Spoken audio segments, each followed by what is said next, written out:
বন্ধুগণ, অতি দুঃখের সহিত আজকে সাংবাদিক সম্মেলন করতেছি।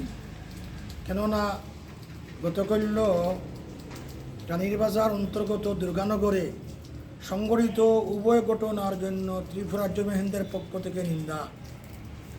ত্রিপুরা রাজ্যের শান্তিপ্রিয় জনসাধারণ গতকাল 25/8/2024 রানীর বাজারের অন্তর্গত দুর্গানগর গ্রামে দুষ্কৃতিকারী কর্তৃক কালী মন্দিরের মূর্তির মাথা ভাঙ্গাকে কেন্দ্র করে 8টি সংখ্যালঘু মুসলিম বাড়িতে অগ্নিসংযোগ, ভাঙচুর, 13টি গাড়িতে অগ্নিসংযোগ, বাড়ির বাউন্ডারি ভাঙচুর, বাড়ির ঘরের দোকানপাট লুট, দোকানঘর লুট, ভাঙচুর, অগ্নিসংযোগ ইত্যাদি উভয় ঘটনার জন্য ত্রিপুরা রাজ্য মেহেন্দের পক্ষ থেকে নিন্দা জানানো হচ্ছে।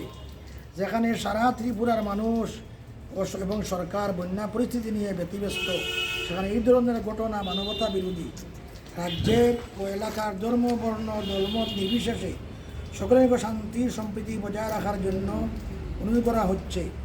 সাথে সরকার ও প্রশাসন নিকট দাবি করা হচ্ছে উভয় ঘটনার দুষ্কৃতিকারীদেরকে চিহ্নিত করে দৃষ্টান্তমূলক শাস্তি দেওয়ার ব্যবস্থা যেন করা হয় এবং ক্ষতিগ্রস্তদের তদন্তক্রমে উপযুক্ত ক্ষতিপূরণ দেওয়ার জন্য রাজ্য সরকারের নিকট অনুরোধ করা হচ্ছে।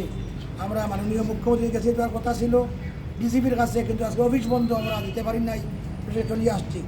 দুঃখের ব্যাপার, রানীবাজার থানা আমাদেরকে অনুমতি দেয় নাই রানীবাজাইতে। দুঃখের ব্যাপার, ভারতবর্ষের মধ্যে এই নজির নেই যে জমিয়তের প্রতিনিধিকে কোনো স্পটে যাইতে নিষেধ করা। এই প্রথম। আমি 42 বছর কাজ করতেছি। আমি 42 বছর থেকে ত্রিপুরায় জমিয়তের কাজ করতেছি, আমি সভাপতি।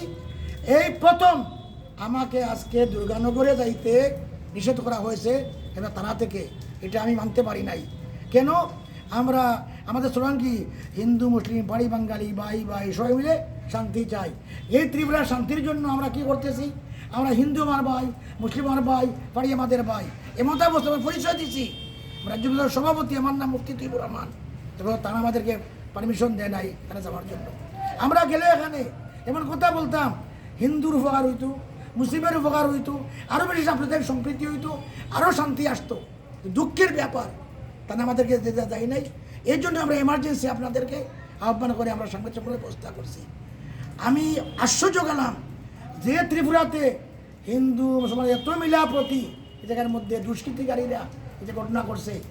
আমরা কালী মন্দিরের মাথা ভাঙ্গাকে আমরা মানি নাই, এবং এই যে 8টি দোকান, 8টি বাড়িঘর ধ্বংস করা, গাড়ি ধ্বংস করা, অগ্নিসংযোগ করা, লুটপাট করা, এগুলো আমরা মানতে পারি নাই। এই জন্য রাজ্য সরকার নিকট অনুরোধ, কঠোর শাস্তি দেওয়া দরকার, চিহ্নিত করে তদন্ত করে।